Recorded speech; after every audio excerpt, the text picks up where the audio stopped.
आप देख रहे हैं मैक्स हेल्थ के प्रेजेंट्स दिल की बात। मैं हूं खुराफात दिन। अच्छा इंसान, सच्चा इंसान वो है जो दूसरों की मदद करे। सच्चा इंसान वो है जो अपने एक्सपीरियंसेस से दूसरों को सिखाए। और आज एक बड़े अच्छे इंसान मेरे साथ है। कौन है बताऊंगा आपको। Before we start the next session, इनसे बात करनी बड़ी ज़रूरी है। Sir, welcome to the show. पहले तो अपना नाम बताइए सबको। गगन गुप्ता। गगन गुप्ता जी, क्या करते हैं आप और कहाँ रहते हैं आप? देखिए, मैं एक इंजीनियर हूँ। अच्छा। So I am the design field. So I sit and design various aspects of engineering buildings. And मैं पीतमपुरा में रहता हूँ, दिल्ली के अंदर ही। फैंटास्टिक। मैं भी वहाँ 25 साल रहा, तो दिल जुड़ गए हमारे इसी बात के लिए। बिल्कुल। और है भी ये दिल की बात। तो पहले तो मैं आपसे जानना चाहूँगा, आज आपको बुलाने का मकसद मेरा ये था कि if I am not wrong, you have also been a heart patient. या तो एग्जैक्टली क्या हुआ था और अब आपकी कंडीशन कैसी है? एग्जैक्टली क्या हुआ था, कब हुआ था? देखिए, I was fit and fine like any other normal person, and suddenly one day at my own house I fainted. अच्छा। And then my family took me to Max Hospital in Shalimar Bagh. जी जी। There the doctors attended to me and they did various tests and they discovered that the arteries are completely blocked. So there are three main arteries as I understand, and one is 100% blocked, one is 95% blocked, and one is 90% blocked. So there was no prior indication. I just fainted and that was about it.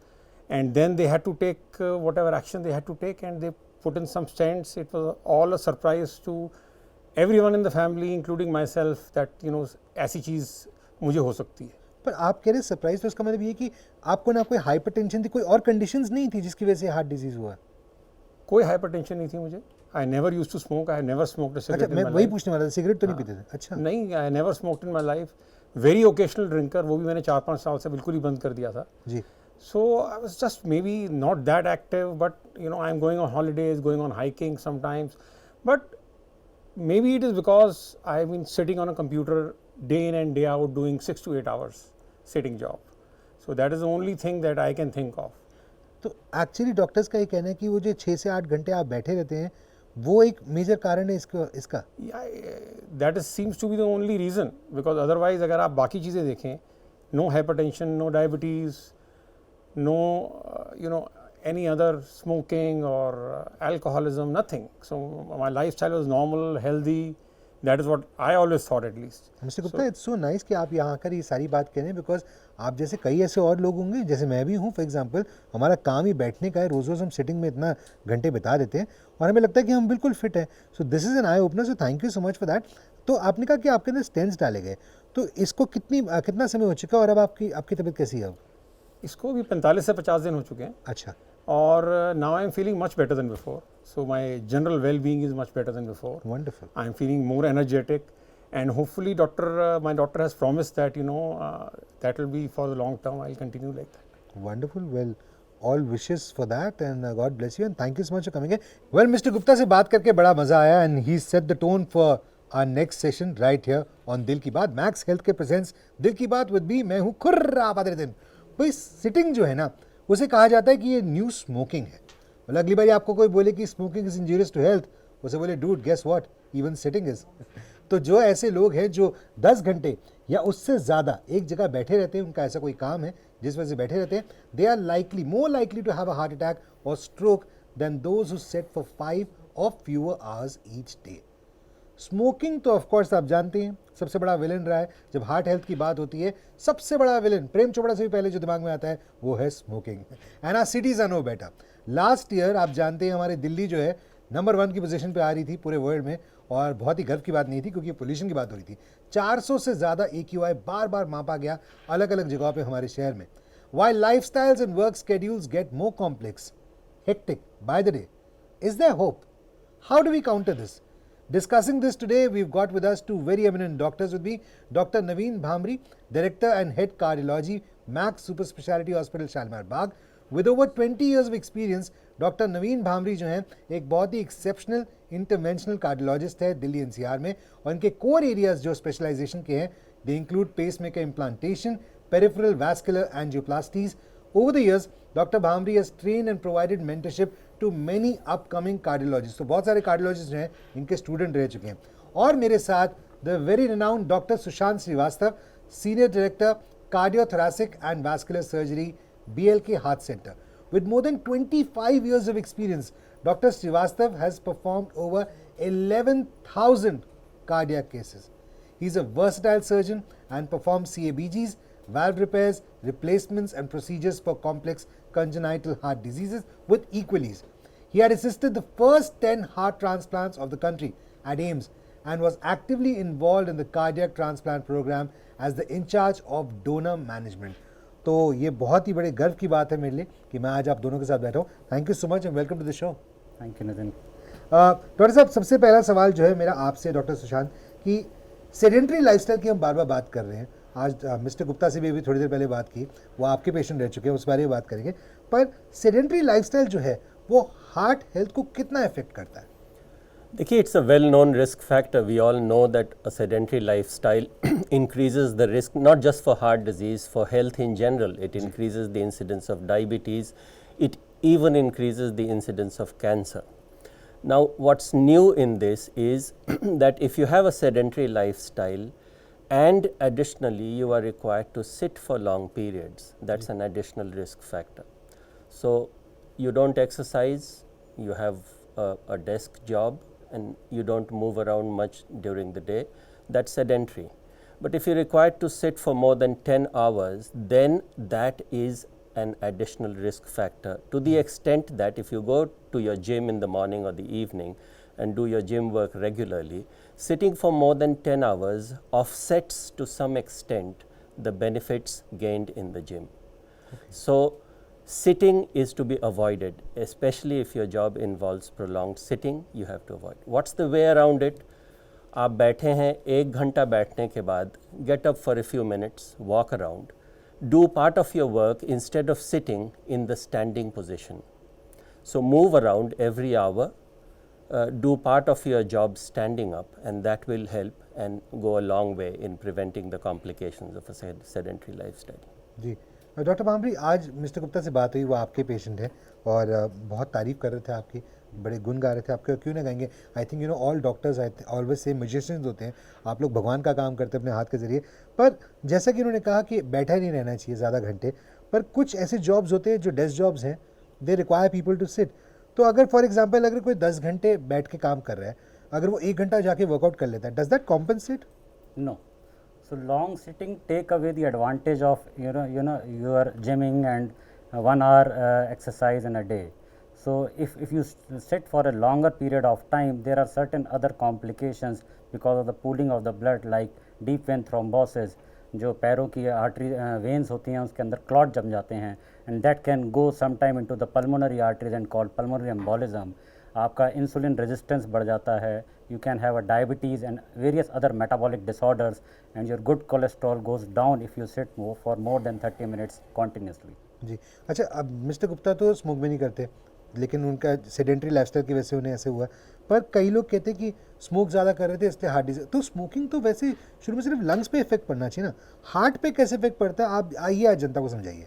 देखो क्या होता है कि when you take air, atmospheric air, it goes into the lungs. Correct. It gets oxygenated into the lungs, और वो जो blood है, that oxygenated blood goes to the heart, and heart then supplies to its own vessels, to the own arteries, and to the various other organs of the body through the blood vessels.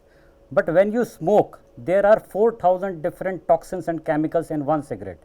So that oxygenated or that chemical, you go into the lungs and then get into the blood vessels, and which get deposited in the inner lining of the blood vessels. And that blood vessels, there is a waxy substance that is called plaque is deposited inside the blood vessels, which leads to atherosclerosis, and which is the culprit for all cerebrovascular disease or coronary artery disease, leading to high blood pressure, leading to stroke, leading to heart attacks, myocardial infarctions.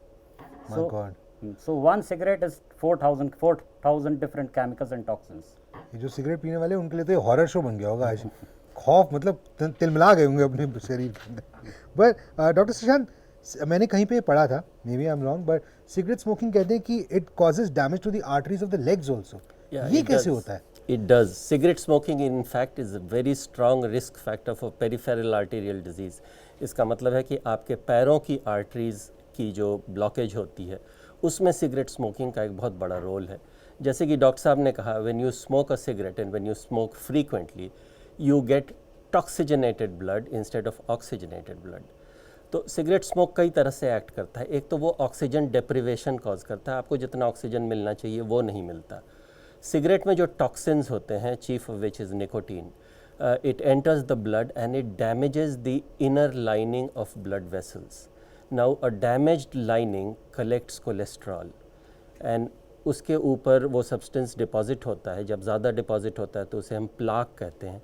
और होते होते एक वक्त ऐसा आता है कि वो प्लाक आर्टरी के ल्यूमन को सिग्निफिकेंटली नैरो कर देता है. फिर टांगों में ब्लड नहीं जाता.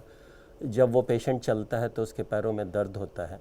एक वक्त ऐसा आता है कि बैठे बैठे उसे दर्द होता है. नाइट पेन्स होते हैं, वो रात को सो नहीं पाता है, इतना तेज़ दर्द होता है. और अगर उसे कोई घाव हो गया या चोट लग गई तो वो घाव हील नहीं करता है. So it's a very painful and severe condition and it has a strong relationship with cigarette smoking. So I would advise everyone to reduce and finally give up smoking. जी. अच्छा, ये सिगरेट स्मोकिंग जो आप बात कर रहे हैं, असल में क्या होता है कि जब लोगों को बोला जाता है सिगरेट स्मोकिंग बंद कर दीजिए तो वो शीशे पे आ जाते हैं, हुक्का पीना शुरू कर देते हैं. जी, जी. या ई सिगरेट्स. ना मैंने कहीं पे पढ़ा है थोड़ी रिसर्च वगैरह करके कि कई कंट्रीज ऐसी हैं दुनिया में जहाँ पर जब किसी को सिगरेट छोड़नी होती है तो वो वेपिंग डिवाइसेस वगैरह जो है वो उन्हें प्रिस्क्राइब करते हैं. तो हाउ हार्मफुल आर दीज? शीशा, ई सिगरेट, वेपिंग, इनके बारे में बताइए. Look, if you look at vaping in terms of the number of toxins vaping smoke contains, then there are fewer toxins, but Right. it is every bit as harmful. I'll tell you how. It is a nicotine delivery device. तो आप vaping के through आप nicotine या दूसरे substances, flavouring substances deliver करते हैं अपने lungs में.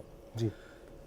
ई सिगरेट्स में और वेपिंग में you have the option of stepping it up, of heating it more to deliver a higher dose of nicotine. So instead of being safer, it can be more harmful. दूसरी जो बड़ी चीज़ है vaping और ई cigarettes के बारे में वो ये कि हमारे बच्चे, हमारे जो यंगस्टर्स हैं उसको कूल समझते हैं. And therefore many youngsters are irresistibly drawn to it. And अगर तू वेपिंग नहीं करता तो कूल नहीं है. And you know it turns into a habit which they can't break. And it has very serious health consequences. So vaping and e-cigarettes are every bit as bad as smoking, and all three should be given up. I think that is the reason government ने इस पे ban भी लगा दिया इसके cell पे. हालांकि cigarette पे अभी कोई बैन नहीं लगा है. Vaping as के harmful. कई deaths भी हुए हैं because of high doses and toxic substances. But this is what ये off the syllabus question है. मैं आपसे जानना चाहता हूँ बिकॉज आप दोनों इतने बड़े डॉक्टर्स हैं. आपको नहीं लगता कि जहाँ वेपिंग डिवाइसेस को बैन किया गया, ई सिगरेट्स को बैन किया गया और सिगरेट्स को अभी भी बैन नहीं किया, do you think there should be a ban in place for that also? What do you as doctors feel? I think cigarettes have very important health consequences, not just heart disease, not just peripheral arterial disease, but also cancer. जी बिल्कुल. Chronic lung disease. Ji. So cigarettes cause a lot of morbidity in society, loss of work days and healthcare costs. Absolutely. और जिन परिवारों में लोग cigarette P के बीमार हो जाते हैं उनकी सफरिंग आप इमेजिन करिए कितनी होती है. तो सिगरेट्स तो पहले बैन होने चाहिए. In fact in society there is a taboo with respect to alcohol, but cigarettes are not associated with a similar taboo. If you smoke, आपको धुआं अच्छा नहीं लगता, आप कहते हैं जे बाहर जाके पी ले. सही But बात है. it's not as taboo as other things. So there should be a ban on cigarette smoking. बिल्कुल ठीक कह रहे हैं. इनफैक्ट कुछ टाइम पहले एक ऐड भी आती थी with a cigarette in my hand I felt like a man. उसमें यही बताया गया था कि लोग सोचते हैं कि बड़ा कूल है, उसमें बट एक्चुअली कूल नहीं है. डॉक्टर भामरी, आपसे पूछना चाहूँगा, स्मोकिंग जो है, क्योंकि क्या होता है कि जो इंसान स्मोक कर रहा है वो तो अपने फेफड़ों की वाट लगा ही रहा है और जो नहीं पी रहा उसकी वाट लगा रहा है, तो पैसिव स्मोकिंग जिसे कहते हैं.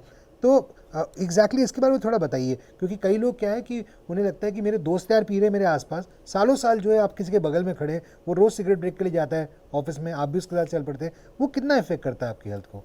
देखो, स्मोकिंग बेसिकली जो टॉक्सिन्स है उसके अंदर, जी. They are dangerous. Yes. So if you are having a passive smoker, if you are a passive smoker, second hand smoke जिसे बोलते हैं, अगर आपको सेकंड हैंड स्मोक भी बोल रही है, अल्टीमेटली वो आपके लंग्स में तो जा ही रही है. बिल्कुल. ठीक है, तो वो उतना ही नुकसान करती है जितनी एक्टिव स्मोकिंग करती है. So try to avoid such people in such gatherings and going with for the passive smoking, because ultimately even if you smoke one cigarette in a day, that is more harmful. And nowadays आजकल क्या आ गया है कि जो है मैं mild cigarette पीता हूँ, मैं अल्ट्रा माइल्ड सिगरेट पीता हूँ, मैं रेगुलर पीता हूँ, but you know all three have a same effect. Correct. It is just to make you you know कि मैं माइल्ड वाली पी रहा हूँ तो मुझे इसका कम इफेक्ट होगा, कम निकोटिन जाएगा. तो even similarly if you are active smoker and if you are passive smoker, the harmful effect of both passive smoking and active smoking is same.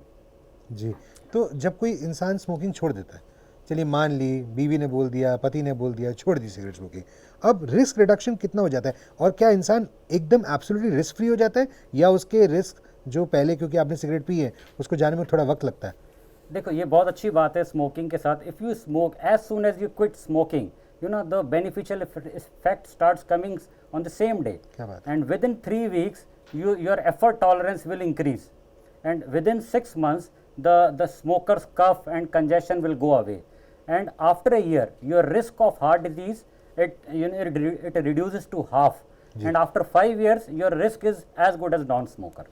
अरे वाह. डॉक्टर शशांक, जो पोल्यूशन हमारी सिटी में इतना हो जाता है, जी. हर साल दिसंबर में वही रोना हमारा. कोई कहता है पराली जला दी इसकी वजह से हो गया, गाड़ियों का धुआं, फैक्ट्री का धुआं. अभी जब पैंडेमिक के दौरान लॉकडाउन हुआ, एक चीज़ जो अच्छी देखने को मिली कि AQI लेवल्स जो है बिल्कुल कंट्रोल में आ गए. We could see the blue skies, the clear skies. पर ये जो पोल्यूशन है इसका हार्ट और ब्लड वेसल्स पे कितना फ़र्क पड़ता है? डॉक्टर सुशांत, मैं चाहता हूँ आप ये बताएं. जी, I will pick up the thread from doctor Bhamri. एक चीज़ होती है indoor pollution, and the chief cause of indoor pollution is passive smoking.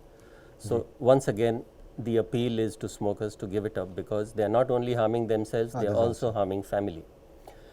Pollution का हार्ट और ब्लड वेसल्स पे डुअल इफेक्ट होता है. एक होता है जो एक्यूट इफेक्ट होता है, एकदम से पोल्यूशन बढ़ता है और बहुत सारे लोग बीमार हो जाते हैं, सांस की तकलीफ होती है, अस्पतालों में एडमिट हो जाते हैं. This is chiefly breathing difficulty. The other group of people who experience acute effects of an increase in population are people with pre-existing heart disease, जिनको पहले से हार्ट की बीमारी है. पोल्यूशन बढ़ गया, ऑक्सीजन डिप्रिवेशन हुआ, पोल्यूटेंट्स गए, ब्रीदिंग डिफ़िकल्टी हुई. इससे किसी को कॉर्नरी आर्टरी डिजीज़ है, उसे एंजाइना जल्दी होगा, वो चलेगा. 100 कदम चलता था तब एंजाइना होता था, उसे 50 कदम में एंजाइना हो जाएगा. हार्ट बीट इरेगुलर होने के चांसेस होते हैं और हार्ट अटैक्स के इंसिडेंस बढ़ जाता है वो. जी. दूसरा इफेक्ट होता है chronic pollution. If you are expose to pollutants for a long period of time, then it acts in a way similar to cigarette smoke, and it damages the endothelial lining of blood vessels and the vessels of the heart, and it leads to coronary artery disease and other problems in the heart. तो इसके दोनों तरह के effects होते हैं. मैं अगर आप दोनों की सिर्फ बातें रिकॉर्ड करके ऑडियो बनाऊँ ना, I can make a horror movie out of this. इतनी डराने वाली चीज़, बट अच्छी बात है. आई थिंक लोगों को डरना ज़रूरी है ताकि उन्हें समझ आए कि इसका कितना इफेक्ट होगा. तो आपने जो ये बात की पोल्यूशन की हमारे पे जो इफेक्ट है, मैं ये जानना चाहता हूँ, does it immediately effect heart health या लॉन्ग टर्म एक्सपोजर से ही होगा? क्योंकि क्या है कि अब सिर्फ 1 महीने के करीब ज़्यादा प्रॉब्लम होती है दिल्ली में. Is that really effecting my heart?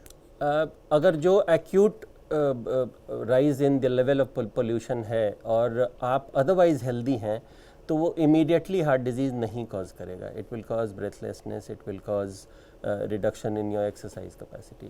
पर अगर आप साल दर साल आप एक्सपोज होते हैं और आप किसी ऐसे एरिया में रहते हैं जहाँ पे कि इंडस्ट्रियल स्मोक है और for some other reason there is a high level of pollution, then that can lead to the causation of heart disease.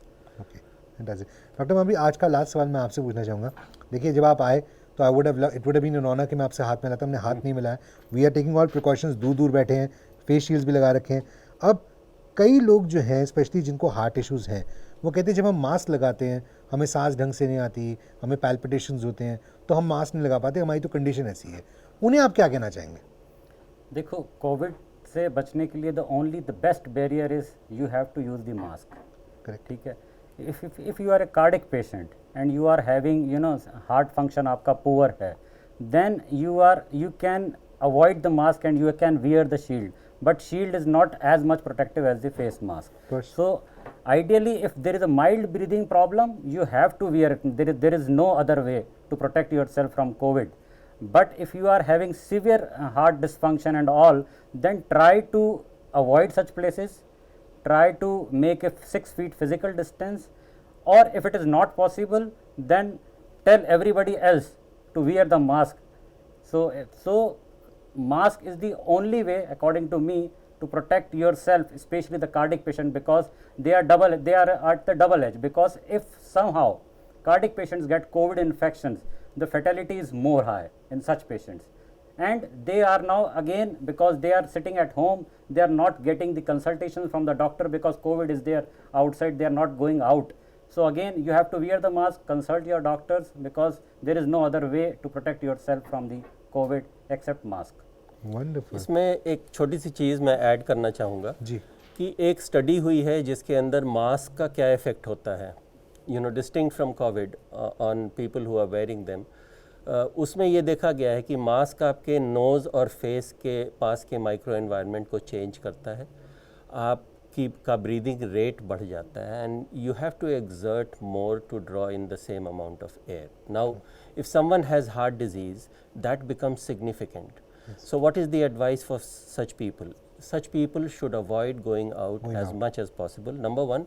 Number two, institutions in which they work should take precautions to observe all the preventive measures such as distance, you know, changes in air conditioning, etc., so that these people are not unduly exposed to COVID and do not have to overuse the mask. Absolutely. Well, Dr. Bhamri and Dr. Sushant, बहुत बहुत शुक्रिया यहाँ पर आने के लिए. Thank you so much for being a part of the session. धन्यवाद. Thank you, आप Nitin. देख रहे हैं दिल की बात, मैक्स हेल्थ केयर लेकर आए हैं आपके लिए. और अगला सेशन बड़ा इंटरेस्टिंग है, understanding heart disease in women. उसके लिए just stay tuned, keep watching.